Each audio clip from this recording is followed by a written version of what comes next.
และพร้อมเดียวกันนั้นหลายภาคส่วนก็ได้สืบต่อมอบรับการสุกยู่กองประชุมใหญ่ผู้แทนทั่วประเทศครั้งที่12ของภาคประชาชนปฏิบัติลาวเป็นเกียรติรับการสุกยู่ในครั้งนี้โดยท่านเฉลิมไซกรมสิทธิ์รองนายกรัฐมนตรีหัวหน้าอนุกรรมการงบประมาณและบริหาร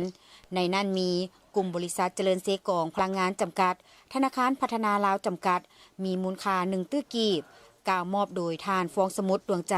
ผู้อำนวยการใหญ่ธนาคารพัฒนาลาวจำกัดบริษัทกิติพงศ์กรุ๊ปจำกัดโรงแรมแลนด์มาร์คแม่ของริเวอร์ไซด์มูลค่าทั้งหมด1ตื้อ800กว่าล้านกีบโดยการกล่าวมอบของทานบุรพาสันติคงคาต่างหน้าบริษัทกิติพงศ์กรุ๊ปจำกัดโรงแรมแลนด์มาร์คแม่ของริเวอร์ไซด์ในโอกาสการมอบรับการอุปถัมภ์ครั้งนี้ทานนางอรไทยสันติคงคาอำนวยการใหญ่บริษัทกิติพงศ์กรุ๊ปจำกัดโรงแรมแลนด์มาร์คแม่ของริเวอร์ไซด์ได้ให้สัมภาษณ์ว่าทางโรงแรมแลนด์มาร์คของพวกเขา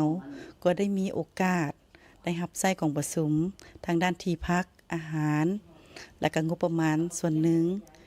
เข้าประกอบส่วนเข้าอยู่ในกองประชุมใหญ่ในครั้งนี้ทางโรงแรมแลนด์มาร์คก็รู้สึกเป็นเกียรติและก็ภาคภูมิใจหลายที่ได้มีส่วนร่วม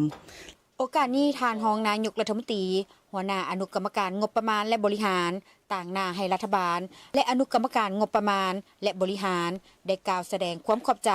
และสมเสยต่อบรรดาภาคส่วนที่ได้นำเอาการอุปถัมภ์ครั้งนี้ซึ่งเป็นการประกอบส่วนอันสำคัญเข้าในการดำเนินกองประชุมใหญ่ผู้แทนทั่วประเทศครั้งที่12ของพรรคให้มีความลงเรียนและได้รับผลสำเร็จตามคาดหมายที่วางไว้